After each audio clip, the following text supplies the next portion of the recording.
وہ احمق لوگ یا سو کالڈ قسم کے اسکالر کہ جن کو قربانی کے فوائد ہی نظر نہیں آتے اور وہ یہ سمجھتے ہیں کہ مال ضائع ہو جائے گا، اور یہ دانشور مختلف وسوسوں کے ذریعے ہمیں قربانی سے دور کرنا چاہتے ہیں اور یہ کہنا چاہتے ہیں بھائی عقل سے سوچو، ذرا عقل سے توجہ کرو، اتنے جانور تم ذبح کرو گے، جانور پر بے رحمی ہوگی، خون بہے گا۔ ہم نے کہا یہ تو مسئلہ ہی بڑا چھوٹا ہے، یہ قربانی یہ کہانی نہیں ہے، یہ تو پوری داستان ہے رب کی رضا کی۔ ذرا چلو تو صحیح مڑ کر، یہاں تو جانور ہے۔ دیکھو جناب ابراہیم علیہ السلام کہ اگر وہ عقل کی طرف چلتے تو پھر عقل کیسے اس بات کو پروف کرتی کہ بھلا کوئی باپ بھی چھری لے کے آتا ہے؟ عقل کیسے اس بات کو تسلیم کرتی کہ بیٹا لیٹ جاتا ہے؟ عقل کیسے تسلیم کر سکتی ہے کہ ماں اپنے ایک لخت جگر کو نور نظر کو سجا کے بیچ دے؟ پتہ چلا انہوں نے عقل سے سوچا ہی نہیں ہے، انہوں نے اگر سر تسلیم خم کیا ہے تو اللہ کی رضا کے سامنے کیا ہے۔ مولانا روم نے جب اس پہلو پر کلام کیا تو انہوں نے بڑی خوبصورت بات کی، کہا مسلمان کا مزاج یہ ہے کہ وہ اپنے رب اور رسول اور شریعت کے سامنے سرنڈر کرتا ہے، اسے اس کی حکمت سمجھ آئے یا نہ آئے، جتنا کام اس سے ہوتا ہے وہ اتنا کرتا ہے، باقی کی معافی مانگ لیتا ہے۔ فرمایا یہ کیفیت سمجھنا چاہتے ہو تو آؤ تمہیں ایاز کی کہانی نہ سناؤں۔ آپ نے نام سنا محمود و ایاز کا۔ محمود بادشاہ تھا نیک بخت۔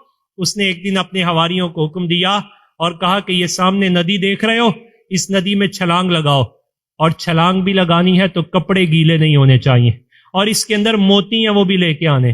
اب وہ جو عقل پرست تھے وہ سارے کے سارے سوچنے لگے کہ بھلا ندی میں چھلانگ لگانا پہلا حکم ہے، یہ تو ہو سکتا ہے، دوسرا حکم یہ ہے کہ کپڑے گیلے نہیں ہونے چاہیے، یہ تو امپاسبل، یہ تو ہو ہی نہیں سکتا۔ اب عقل سے سوچا تو رک گئے۔ ایک دیوانہ بھی کھڑا تھا، نام اس کا ایاز تھا، اس نے ادھر حکم ملا ادھر چھلانگ لگائی، کپڑے گیلے ہوئے، موتی اٹھائے، باہر آ گیا۔ محمود کہنے لگا ارے عجیب بات ہے، یہ سارے سوچتے رہے تو چل پڑا۔ کہا انہوں نے عقل کو دیکھا، میں نے بادشاہ کے حکم کو دیکھا۔ کہا جو میں کر سکتا تھا وہ میں نے کیا، چھلانگ بھی لگائی، موتی بھی لے آیا، ایک حکم پر عمل نہیں کیا، بادشاہ تو اس سے معافی مانگتا ہوں۔ فرمایا مولانا روم نے رب تعالیٰ کا حکم آئے، اہل ایمان جو کر سکتے ہیں وہ کرتے ہیں، اور جناب ابراہیم نے سکھا دیا، کرنے کے بعد کہتے ہیں ربنا تقبل منا انک انت السمیع العلیم وتب علینا، جو کیا قبول فرما دے، جو رہ گیا معاف فرما دے۔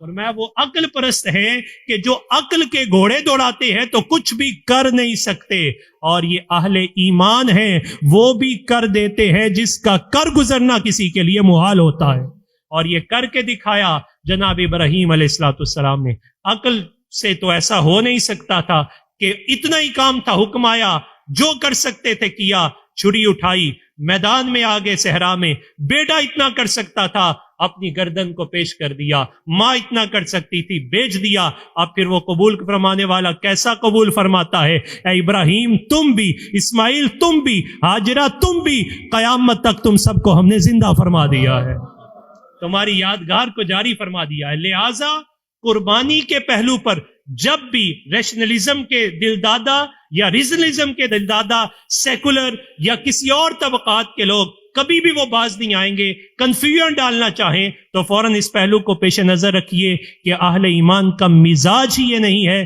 کہ وہ شریعت پر عقل کو دوڑاتا ہے، بلکہ وہ شریعت میں دیکھتا ہے کہ اللہ اور اس کے رسول کا حکم کیا آیا ہے۔